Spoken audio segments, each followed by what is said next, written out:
சாலையில் சுற்றித் திரியும் கால்நடைகள் மூன்றாவது முறையாக பிடிபட்டால் ஏலத்தில் விடப்படும் என மதுரை மாமன்ற கூட்டத்தில் தீர்மானம் நிறைவேற்றப்பட்டுள்ளது. மதுரை மாநகராட்சியின் மாமன்ற கூட்டம் மேயர் இந்திராணி தலைமையில் நடைபெற்றது. இதில் பொதுமக்களுக்கு இடையூறாக சாலைகளில் சுற்றித் திரியும் கால்நடைகளுக்கான அபராதத்தை அதிகரித்து தீர்மானம் நிறைவேற்றப்பட்டது. அதன்படி முதல் முறை அபராதம் 1500 ரூபாயில் இருந்து 5000 ரூபாயாக உயர்த்தப்பட்டுள்ளது. மேலும் மூன்றாவது முறையாக பிடிபட்டால் ஏலத்தில் விட நடவடிக்கை எடுக்கப்படும் என தீர்மானம் நிறைவேற்றப்பட்டுள்ளது. அதேபோல கால்நடை வளர்ப்பிற்கு கட்டணம் செலுத்தி உரிமம் பெற வேண்டும் எனவும் தீர்மானத்தில் தெரிவிக்கப்பட்டுள்ளது. இதனிடையே ஆரப்பாளையம் ரவுண்டானாவில் நினைவு தூண் அமைப்பது, பழங்காநத்தத்தில் அமைக்கப்பட்ட பூங்காவிற்கு கலைஞர் நூற்றாண்டு நினைவு பூங்கா பெயர் வைப்பது தொடர்பாக சிறப்பு தீர்மானங்களும் நிறைவேற்றப்பட்டுள்ளன. வேலூர் மாவட்டம் அரியூர் அடுத்த பெண்ணாத்தூர் செல்லும் சாலையில் வசித்து வரும் 20க்கும் மேற்பட்ட நரிக்குறவர்கள் மாவட்ட ஆட்சியர் சுப்புலட்சுமியிடம் புகார் மனு அளித்தனர். 60 ஆண்டுகளாக சாலையில் வசிக்கும் 70க்கும் மேற்பட்ட நரிக்குறவர் குடும்பத்திற்கு அரசு ஒதுக்கிய இடத்தை தனிநபர்கள் ஆக்கிரமித்துள்ளதாகவும் நகர சுற்றுச்சாலைக்கு நிலம் எடுப்பதாகவும் புகார் தெரிவித்துள்ளனர்.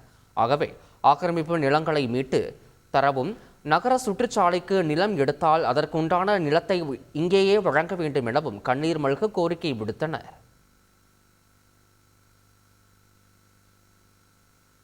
சென்னை ராயப்பேட்டையில் மெட்ரோ வாட்டர் பள்ளம் தோண்டும் பணியில் ஈடுபட்டிருந்த போது மின்சாரம் தாக்கி ஒப்பந்த ஊழியர் படுகாயமடைந்தார். திருவண்ணாமலையைச் சேர்ந்த ராஜா என்பவர் ராயப்பேட்டையில் மெட்ரோ வாட்டர் குழாய் பதிக்க வேண்டி பள்ளம் தோண்டும் பணியில் ஈடுபட்டிருந்தார். அப்போது எதிர்பாராத விதமாக பூமிக்கடியில் சென்ற மின்சார வயரில் கடப்பாரை தொட்டு மின்சாரம் தாக்கியதில் தூக்கி வீசப்பட்டார். இதில் 25% தீக்காயம் அடைந்த அவரை சக ஊழியர்கள் மீட்டு மருத்துவமனையில் சேர்த்தனர். இந்த சம்பவம் குறித்து போலீசார் விசாரணை மேற்கொண்டு வருகின்றனர். கடலூர் மாவட்டம் வேப்பூர் அரசு ஒழுங்குமுறை விற்பனை கூடத்தை 50க்கும் மேற்பட்ட விவசாயிகள் முற்றுகையிட்டு போராட்டம் நடத்தினர். கடந்த 20 நாட்களுக்கும் மேலாக கொள்முதல் செய்யப்பட்ட தானியங்களுக்கான தொகையை வழங்காமல் அதிகாரிகள் அழைக்கழிப்பதாகவும், தானியங்கள் கொள்முதல் செய்வதில் முறைகேடு நடைபெறுவதாகவும் குற்றஞ்சாட்டி விவசாயிகள் முற்றுகை போராட்டத்தில் ஈடுபட்டதால் பரபரப்பு ஏற்பட்டது. தாது மணல் கொள்ளை வழக்கில் இறுதி விசாரணையை சென்னை உயர்நீதிமன்றம் தொடங்கியுள்ளது. சென்னை உயர்நீதிமன்றம் கடந்த 2015ஆம் ஆண்டு தாமாக முன்வந்து விசாரணைக்கு எடுத்த வழக்கு தலைமை நீதிபதி அமர்வு முன்பு மீண்டும் விசாரணைக்கு வந்தது. அப்போது வழக்கில் உதவ நியமிக்கப்பட்ட வழக்கறிஞர் சுரேஷ் ஆஜராகி 2 ஆண்டுகளாக மேற்கொள்ளப்பட்ட ஆய்வுகளின் அடிப்படையில் இதுவரை 3 விரிவான அறிக்கைகளை தாக்கல் செய்துள்ளதாகவும் அவற்றை மத்திய மாநில அரசுகள் ஏற்றுக்கொண்டதாகவும் கூறினார். இதையடுத்து வழக்கின் அடுத்த கட்ட விசாரணையை மார்ச் 11ஆம் தேதிக்கு தள்ளி வைத்த நீதிபதிகள் அனைத்து வழக்குகளையும் ஒன்றாக விசாரிப்பதாக தெரிவித்தனர். புற்று தேனை டெலிவரி செய்வதில் சேவை குறைபாடு செய்ததற்காக வாடிக்கையாளருக்கு இழப்பீட்டோடு சேர்த்து 11 லட்சம் ரூபாய் வழங்க வேண்டுமென பிரபல குரியர் நிறுவனத்திற்கு திண்டுக்கல் மாவட்ட நுகர்வோர் நீதிமன்றம் அதிரடி உத்தரவிட்டுள்ளது. திருநெல்வேலி தச்சநல்லூரைச் சேர்ந்த ஜெயசீலன் மருத்துவ பொருட்களை தயார் செய்து விற்பனை செய்து வருகிறார். இந்நிலையில் அவர் புற்று தேனை ஒருவருக்கு பிரபல குரியர் நிறுவனத்தின் மூலம் அனுப்பியுள்ளார். சில நாட்கள் கழித்து புற்று தேன் அடங்கிய பார்சல் டெலிவரி செய்யப்படாமல் திரும்ப வந்துள்ளது. இதனையடுத்து அதனை திரும்ப பெற சென்றபோது தேன் பாட்டில் உடைக்கப்பட்டுள்ளது. இதனையடுத்து ஜெயசீலன் இந்த விவகாரம் தொடர்பாக குரியர் நிறுவனத்தின் மீது வழக்கு தொடர்ந்தார். வழக்கை விசாரித்த திண்டுக்கல் மாவட்ட நுகர்வோர் நீதிமன்றம் சேவை குறைபாடு செய்ததற்காக குரியர் நிறுவனத்தின் நிர்வாக இயக்குனர் உள்ளிட்ட 4 ஜெயசீலனுக்கு 10 லட்சம் ரூபாய் இழப்பீடு வழங்க வேண்டும் என ஆணையிட்டது. அதோடு புற்று தேனின் மதிப்பான 75 லட்சத்தையும் வழக்கு செலவான 25,000ஐயும் சேர்த்து வழங்கவும் ஆணையிட்டுள்ளது. முறையான அனுமதி இல்லாமல் தொடரப்பட்ட வழக்கை விசாரிப்பது நீதிமன்ற நேரத்தையும் பொதுமக்களின் பயணத்தையும் வீணடிப்பதாகும் என்பதால் ஊழல் வழக்கில் இருந்து அமைச்சர் ஐ. பெரியசாமியை விடுவித்தது சரியே என அமைச்சர் தரப்பில் சென்னை உயர்நீதிமன்றத்தில் வாதிடப்பட்டது. கடந்த 2008ஆம் ஆண்டு தமிழ்நாடு வீட்டு வசதி வாரியத்திற்கு சொந்தமான வீட்டை மறைந்த முன்னாள் முதலமைச்சர் கருணாநிதியின் பாதுகாவலராக இருந்த கணேசன் என்பவருக்கு ஒதுக்கியதில் முறைகேடு செய்ததாக அப்போது வீட்டு வசதித்துறை அமைச்சராக இருந்த ஐ. பெரியசாமி தனது அதிகாரத்தை தவறாக பயன்படுத்தியதாக கூறி கடந்த 2012ஆம் ஆண்டு அதிமுக ஆட்சியின் போது லஞ்ச ஒழிப்புத்துறை போலீசார் வழக்கு பதிவு செய்தனர். இந்த வழக்கில் இருந்து அமைச்சர் ஐ. பெரியசாமியை விடுவித்து சென்னை எம்பி, எம்எல்ஏக்கள் மீதான வழக்குகளை விசாரிக்கும் சிறப்பு நீதிமன்றம் கடந்த 2023ஆம் ஆண்டு மார்ச் மாதம் உத்தரவிட்டது. இந்த உத்தரவை மறு ஆய்வு செய்யும் வகையில் சென்னை உயர்நீதிமன்ற நீதிபதி ஆனந்த் வெங்கடேஷ் தாமாக முன்வந்து வழக்கை விசாரணைக்கு எடுத்துள்ளார். இந்த வழக்கின் இறுதி விசாரணையின் போது முறையான அனுமதி இல்லாமல் தொடரப்பட்ட வழக்கை விசாரிப்பது நீதிமன்ற நேரத்தையும் பொதுமக்களின் பணத்தையும் வீணடிப்பதாகும் என்பதால் ஊழல் வழக்கில் இருந்து அமைச்சர் ஐ பெரியசாமியை விடுவித்தது சரியே என அமைச்சர் தரப்பில் வாதிடப்பட்டது.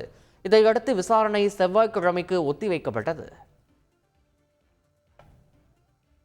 முன்னாள் சிறப்பு டிஜிபி ராஜேஷ் தாஸ் தாக்கல் செய்த மேல்முறையீட்டு வழக்கில் விழுப்புரம் நீதிமன்றம் பிறப்பித்த தீர்ப்புக்கு தடை விதிக்க சென்னை உயர்நீதிமன்றம் மறுப்பு தெரிவித்துள்ளது. பெண் IPS அதிகாரிக்கு பாலியல் தொல்லை கொடுத்த வழக்கு விழுப்புரம் நீதிமன்றத்தில் நடைபெற்று வருகிறது. இதனிடையே பெண் IPS அதிகாரிக்கு பாலியல் தொல்லை அளித்ததாக கூறப்படும் பகுதி கள்ளக்குறிச்சி மாவட்டத்தில் வருவதால் வழக்கை கள்ளக்குறிச்சி நீதிமன்றம்தான் விசாரிக்க வேண்டும் எனவும் அதனை பரிசீலிக்காமல் விழுப்புரம் நீதிமன்றம் தீர்ப்பு வழங்கியுள்ளதாகவும் ராஜேஷ் தாஸ் தரப்பு வழக்கறிஞர் தெரிவித்தார். வாதங்களை கேட்ட நீதிபதி விழுப்புரம் நீதிமன்ற உத்தரவுக்கு தடை விதிக்க மறுப்பு தெரிவித்ததுடன் ராஜேஷ் தாஸின் மனு மீது காவல்துறை பதிலளிக்க உத்தரவிட்டு வழக்கு விசாரணையை வரும் 27ஆம் தேதிக்கு ஒத்திவைத்தார். சேலம் மாவட்டத்தில் பஞ்சு மிட்டாய் விற்பனை நிறுவனங்களில் உணவு பாதுகாப்புத்துறை அதிகாரிகள் அதிரடி ஆய்வு மேற்கொண்டனர். சேலம் 5 ரோடு மால்கள் மற்றும் பெங்களூர் பைபாஸ் ரோட்டில் உள்ள பஞ்சு மிட்டாய் தயாரிப்பு நிறுவனங்களில் நியமன அலுவலர் கதிரவன் மற்றும் உணவு பாதுகாப்பு அலுவலர் குழுவினர் ஆய்வு செய்தனர். அப்போது சந்தேகத்தின் அடிப்படையில் 8 கண்காணிப்பு உணவு மாதிரி எடுக்கப்பட்டுள்ளது. உணவு மாதிரி பகுப்பாய்வு அறிக்கை அடிப்படையில் நடவடிக்கை எடுக்கப்படும் என்றும் இந்த நடவடிக்கை சேலம் மாவட்டத்தில் உள்ள அனைத்து பகுதிகளிலும் செயல்படுத்தப்பட்டு வருகிறது என்றும் அதிகாரிகள் தெரிவித்துள்ளனர். விருதுநகர் மாவட்டத்தில் கடந்த 5 ஆண்டுகளில் நடந்த வெடி விபத்து வழக்குகளின் விசாரணை அறிக்கை, ஆலைகளுக்கு வழங்கப்பட்ட உரிமங்கள் குறித்த அறிக்கை தாக்கல் செய்யுமாறு மாவட்ட ஆட்சியருக்கு உயர்நீதிமன்ற மதுரை கிளை உத்தரவிட்டுள்ளது. விருதுநகர் மாவட்டம் எட்டக்காம்பட்டியில் உள்ள பட்டாசு மூலப்பொருள் ஆலையில் கடந்த 2014ஆம் ஆண்டு ஏற்பட்ட தீ விபத்தில் காளிமுத்து என்பவர் உட்பட 6 பேர் உயிரிழந்தனர். இவர்களில் காளிமுத்துவின் மனைவி சமுத்திரவள்ளி 50 லட்சம் ரூபாய் இழப்பீடும் குடும்பத்தில் ஒருவருக்கு அரசு வேலையும் கேட்டு உயர்நீதிமன்ற மதுரை கிளையில் மனு தாக்கல் செய்திருந்தார். வழக்கை விசாரித்த நீதிபதி புகழேந்தி கடந்த 5 ஆண்டுகளில் விருதுநகர் மாவட்டத்தில் நிகழ்ந்த பட்டாசு விபத்துகள் மற்றும் உயிரிழப்புகள் குறித்து அறிக்கை அளிக்குமாறு மாவட்ட ஆட்சியருக்கு உத்தரவிட்டிருந்தார். அதனைத் தொடர்ந்து விருதுநகர் மாவட்டத்தில் கடந்த 5 ஆண்டுகளில் 69 பட்டாசு தொழிற்சாலை விபத்துகள் நடந்துள்ளதாகவும் 131 பேர் உயிரிழந்திருப்பதாகவும் தெரிவிக்கப்பட்டது. இந்நிலையில் கடந்த 5 ஆண்டுகளில் விருதுநகர் மாவட்டத்தில் நடந்த வெடி விபத்து வழக்கின் விசாரணை அறிக்கை, மாவட்ட நிர்வாகத்தால் வழங்கப்பட்ட உரிமங்கள் குறித்து மாவட்ட ஆட்சியர் அறிக்கை தாக்கல் செய்ய வேண்டும் என நீதிபதி உத்தரவிட்டார். அனுமதியின்றி கட்டப்படும் கட்டுமானங்களுக்கு எதிராக என்ன நடவடிக்கை எடுக்கப்படுகிறது என்பது குறித்து விளக்கமளிக்க சென்னை மாநகராட்சிக்கு உயர்நீதிமன்றம் உத்தரவிட்டுள்ளது. சென்னை ஆழ்வார்பேட்டையில் கட்டப்பட்டு வரும் தனியார் மருத்துவமனைக்கு அஸ்திவாரம் அமைக்கும் பணி காரணமாக சுற்றுப்புற பகுதியில் கடுமையான ஒளி மாசுபாடு ஏற்படுவதாக சென்னை உயர்நீதிமன்ற மூத்த வழக்கறிஞர் ஜி ராஜகோபாலன் வழக்கு தொடர்ந்தார். இந்த வழக்கு கடந்த முறை விசாரணைக்கு வந்தபோது கட்டிடம் கட்டுவதற்கான அனுமதி தரப்படவில்லை எனவும் உரிய கட்டணம் செலுத்தும் பட்சத்தில் திட்ட அனுமதி வழங்கப்படும் என CMDA தரப்பில் தெரிவிக்கப்பட்டிருந்தது. இதையடுத்து மருத்துவமனை கட்டுமான பணிகளை தொடர்வதற்கு இடைக்கால தடை விதித்து நீதிபதிகள் உத்தரவிட்டனர்.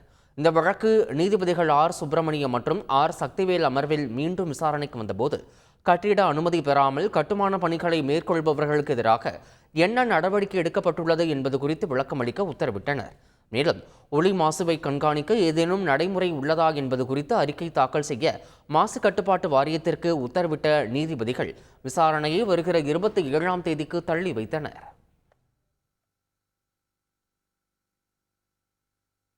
சேலம் புதிய பேருந்து நிலையத்தில் ஆக்கிரமிப்பு செய்து அமைக்கப்பட்டிருந்த கடைகளை மாநகராட்சி அதிகாரிகள் அகற்றினர். பயணிகள் நிற்பதற்கு கூட இடமில்லாத அளவிற்கு ஆக்கிரமிப்பு செய்யப்பட்டிருந்த கடைகள் குறித்து மாநகராட்சி அதிகாரிகளுக்கு புகார்கள் வந்தன. இதையடுத்து நேரில் வந்து ஆய்வு செய்த அதிகாரிகள் ஆக்கிரமிப்பு கடைகளை அதிரடியாக அகற்றினர். மேலும் கடை வாடகை, குடிநீர் கட்டணம் உள்ளிட்டவற்றை செலுத்தாமல் இயங்கி வந்த 8 வணிக நிறுவனங்களுக்கு சீல் வைத்து நடவடிக்கை எடுத்தனர். மீண்டும் கடைகள் ஆக்கிரமிப்பு செய்து அமைக்கப்பட்டால் கடும் நடவடிக்கை எடுக்கப்படும் என எச்சரித்தனர்.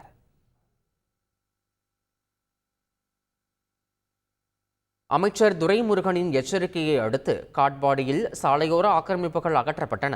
வேலூர் மாவட்டம் காட்பாடி சித்தூர் பேருந்து நிலையத்தில் இருந்து வள்ளிமலை ரோடு வரை சாலையின் இருபுறமும் ஆக்கிரமிக்கப்பட்டு கடைகள் அமைக்கப்பட்டிருந்தன. இந்த நிலையில் கடந்த சனிக்கிழமை நிகழ்ச்சி ஒன்றில் பங்கேற்ற அமைச்சர் துரைமுருகன் ஆக்கிரமிப்புகளை அகற்றாவிட்டால் அதிகாரிகள் மீது நடவடிக்கை எடுக்கப்படும் என எச்சரித்தார். அதன் எதிரொலியாக காட்பாடி உழவர் சந்தை மற்றும் அதை சுற்றி இருந்த ஆக்கிரமிப்புகளை அதிகாரிகள் அகற்றினர். போளூர் அருகே சமூக வலைதளம் ஏற்படுத்திய தாக்கம் காரணமாக 40 பழங்குடியின குழந்தைகள் பள்ளியில் சேரும் சூழல் ஏற்பட்டுள்ளது. திருவண்ணாமலை மாவட்டம் சேத்துப்பட்டு வட்டாரத்தில் வசிக்கும் பழங்குடியினத்தைச் சேர்ந்த 40 குழந்தைகள் ஆதார் அட்டை இல்லாததால் பள்ளியில் சேர முடியாமல் இருந்து வந்தனர். இதனையடுத்து அவர்களது பெற்றோர் ஆதார் சிறப்பு முகாமிற்கு சென்று ஆதார் அட்டைக்காக விண்ணப்பித்துள்ளனர். அப்போது அவர்களிடம் விண்ணப்பம் ஒன்றில் வட்டாட்சியரிடம் கையெழுத்து வாங்கி வருமாறு தெரிவிக்கப்பட்டுள்ளது. ஆனால் வட்டாட்சியரோ உரிய சான்றுகள் அவர்களிடம் இல்லை என கூறி விண்ணப்பத்தில் கையெழுத்திட மறுத்துள்ளார்.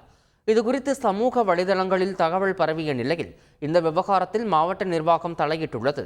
இதன் பின்னர் வட்டாட்சியர் விண்ணப்பத்தில் கையெழுத்திட்டுள்ளார். இதனால் குழந்தைகளுக்கு ஆதார் அட்டை கிடைப்பதோடு அவர்கள் பள்ளி செல்லவும் வாய்ப்பு ஏற்பட்டுள்ளது.